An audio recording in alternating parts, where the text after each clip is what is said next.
All right, today I want to introduce to you our newest belt for CF Moto U10 Pro and Highland. This will fit the 25-26 models. Doesn't matter whether it's regular cab or crew cab, same belt. What's the big difference between it and the OE belt that comes on it? The main most difference is the OE belt's made by Bando. This is made by Mitsoboshi, and the factory belt from Bando is actually too narrow and a little too short. And so this is Mitsuboshi's version. This is not a Hunterworks version. We're going to call this a version 1.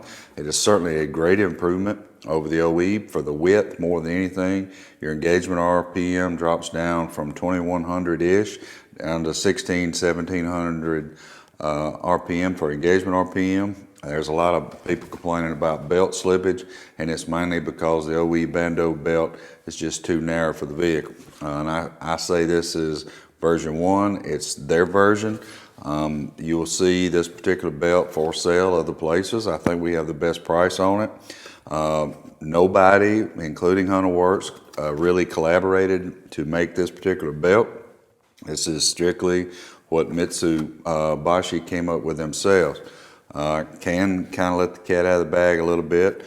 We have some test samples of a Hunterworks version, strictly, our design, our dimensions, etc.